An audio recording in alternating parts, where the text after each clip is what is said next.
Have you ever been caught in a lie? Like a huge lie? Well, I've been living the biggest lie for years.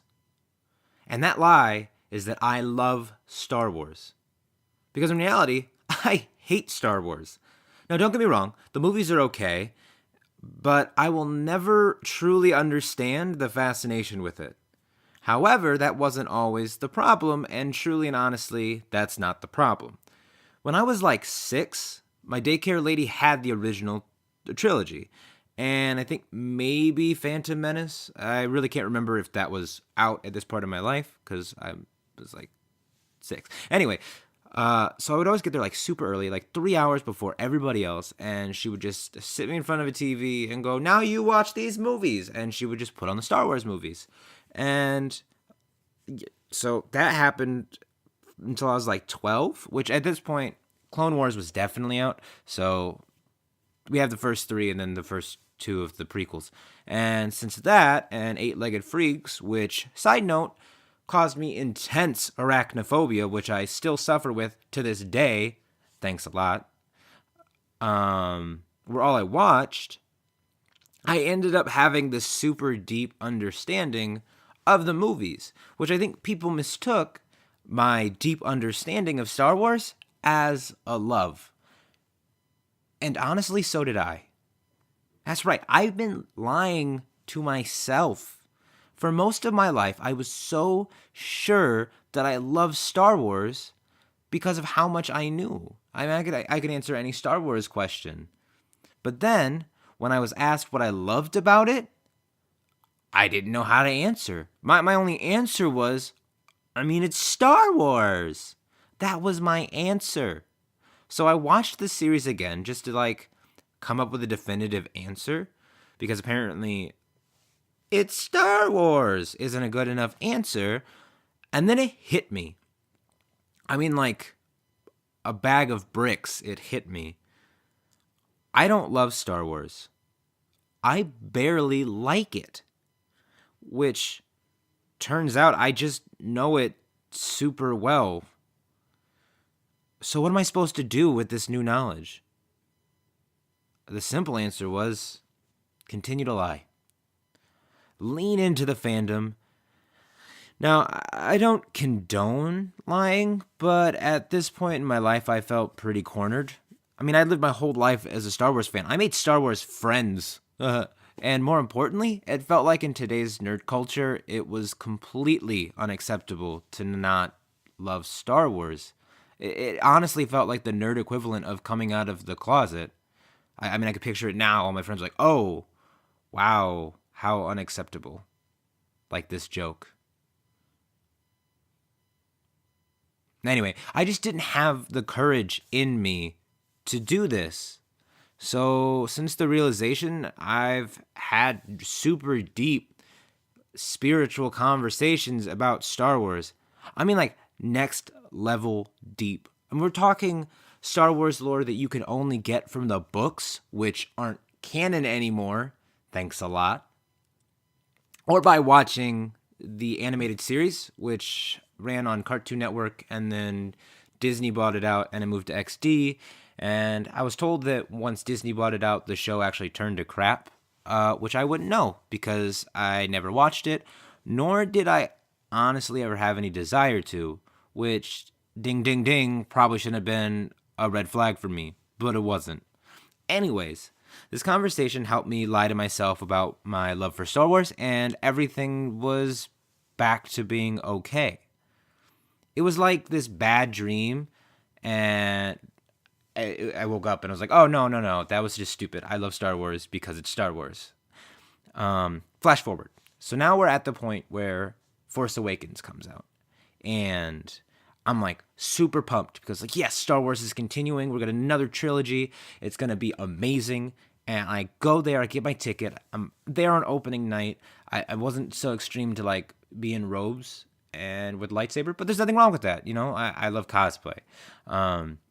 Anyway, so we go in, we watch it, and I predicted the entire movie. There's actually a recording of me going to the movies explaining what I think was going to happen in the movie. And I was hoping I was going to be like super wrong, but I nailed it. Like I nailed every death, I nailed every action, the sequence.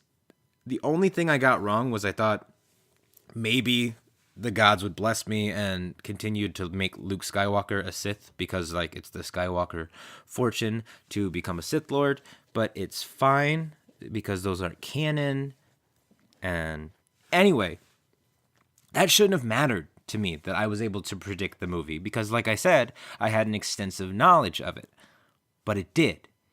It really ruined it for me. And I started to like fade out of it and I was like, maybe I really don't love Star Wars. Skip ahead a year, Rogue One comes out, and I had no desire to go see it. Now, it could have been because like there's no lightsabers, and I think that's like part of it for me. But anyway, so I was like, I have no interest, and so I didn't watch it. I skipped it, and I still haven't seen it. I probably will never see it. Anyway, skip ahead again, and now this is the big one. This is like the holy grail of facts. This is the final nail in the coffin, which, spoiler alert, the next few minutes are going to hold a ton of spoilers. So just get on board and be okay with that. All right, so story time. I'm at work, at my new job, and I'm in the training session, and our trainer, his name's Nick. No, it's not Nick. Let's call him Nick. Anyway, so I'm in this thing, and he's like, "Oh, let's get to know each other." And so he's asking all these questions like, "What's your favorite color? What's your favorite band?" And which was cool, and it was awesome. So we answered all, and he's like, "No, it's me. Ask me a question." And my buddy, let's just call him Carl. He was like, "Yeah, what's the saddest death in movie history?" And Nick was like, "Huh. Okay, now." Before we go on to his answer, anybody with a heart knows that the saddest death in movie history is Marley, the dog from Marley and Me, because that destroys families. But he answered the Iron Giant, which he doesn't die, so it shouldn't count. Dobby from Harry Potter is a more accurate answer than the Iron Giant, because the Iron Giant does not die. Anyways, so I'm like, I'm steaming about that and everything. I just ranted. I ran to him. And he's like, "Oh, wait, no, wait. I almost completely forgot about this. The saddest death in movie history has gotta be Luke Skywalker." And just a moment of silence. And I remember shouting, "Luke Skywalker dies?" And he just like catches himself.